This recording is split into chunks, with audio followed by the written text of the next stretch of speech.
Welcome to day 2 of Super Bowl 58 on Radio Row. Excited to be here with two really cool guys. Like when I say really cool, I mean really cool. Nick Lowery, all-time leading scorer of the Kansas City Chiefs. About 20 other amazing things. We'll let you do a humble brag there if you don't mind, Nick. And Chris Clem, also probably 20 really important things.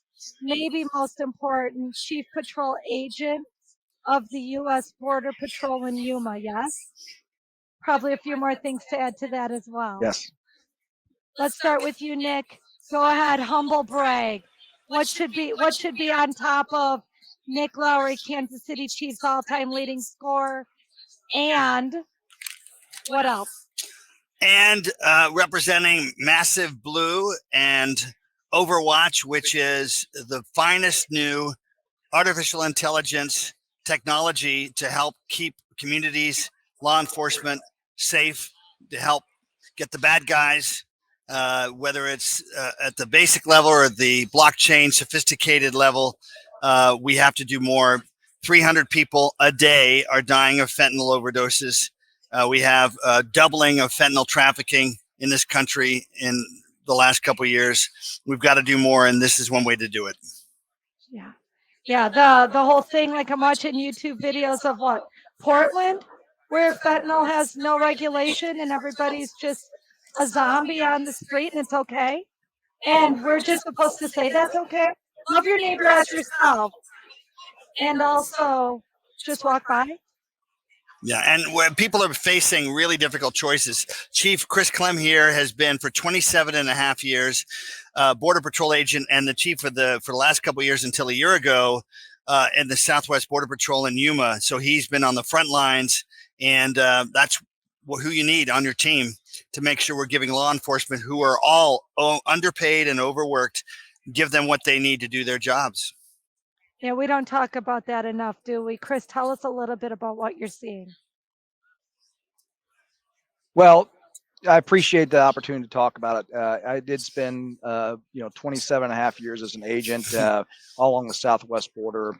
And the border has been a mess for the last few years. But I really, we can talk about the problem. We need to talk about solutions, and we can't wait on Washington and a lot of our elected officials up there. They just want to point fingers.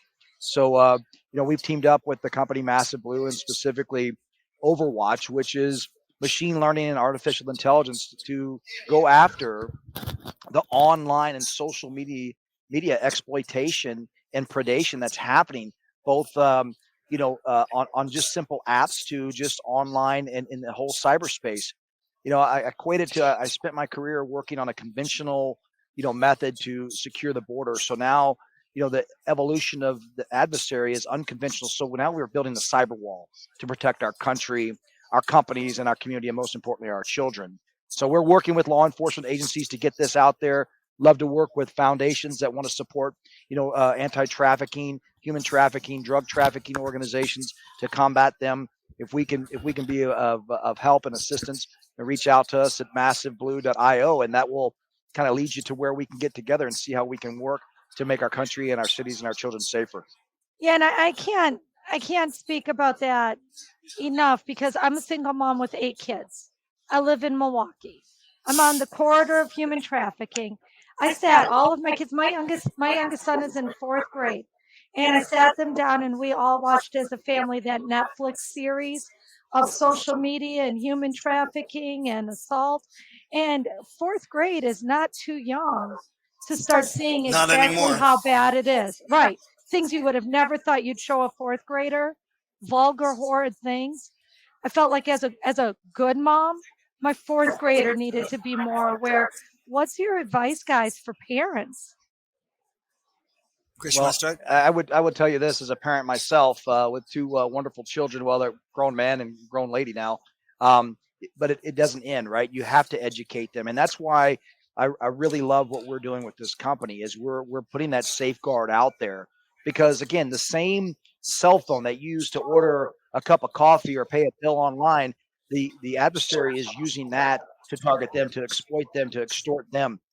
you know, when we talk about the border and we talk about the humanitarian crisis, it can be very divisive. But what I want people to understand is that so many of these people that are coming over here that are being released in the communities don't even recognize or realize until it's too late that they're victims of trafficking, because the cartels that control the flow into the country, especially those that are coming in illegally, are commodity neutral. They're about making money, and they're going to exploit people. And that's why you have to talk about it. We grew up, I'd say a lot of us, like a milk carton generation, where these missing exploited children.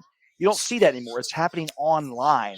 And so you have to tell your kids, you have to tell your family, your friends who have kids, pay attention. Don't be afraid to tell them, because I'd rather get them upset at me for talking to them about it now than be crying about it later. And really, in the end, education. I've been chairman of the National Fund for American Indian Education.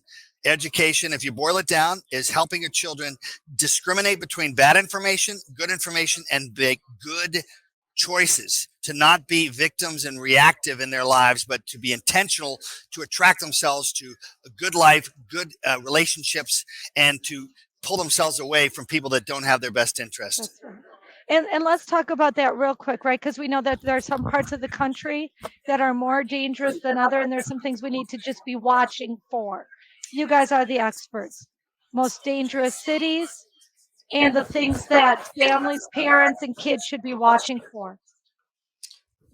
Well, I mean, I just say that you should always be, number one, making sure that you have the safeguards in place on your children's electronics and their phones, their anything they're doing online. Make sure that you're monitoring. Have that conversation with them, even if it's difficult. But as far as the cities, I mean, look, it doesn't matter whether we're talking today or 20 years ago. There's certain areas where it was just as dangerous to go downtown. The problem is now everything is interconnected, and people are talking and sharing, and they're doing things. So we've got to be very careful about that. Check in. Don't be afraid to say, I got in my rideshare vehicle, but I'm here, I'm safe. I mean, little things like that. I'm just having that conversation. It's like Nick mentioned, education. Can't do enough by educating people. There are bad things out there, but it's going to be okay. Well, thank you for having us. Absolutely. We appreciate you and the message of using your stage as an athlete to affirm the best core values of America. And this is not a political statement. This is about the great people like you that understand that. We appreciate you giving voice to us. We appreciate your time, and thank you for coming and joining us today. It means a lot to be able to share that story and the impactful work that you're doing. And we look forward to seeing how we can partner as Sports Philanthropy Network with you. On behalf of Kayla Bradham, I'm Roy Kessel. And we want to thank our viewers and listeners for joining us today. Thank Nick and Chris for joining us, and reminding everybody to live generously. Thank you. Thank you. Appreciate it. Thank you. Good job, guys.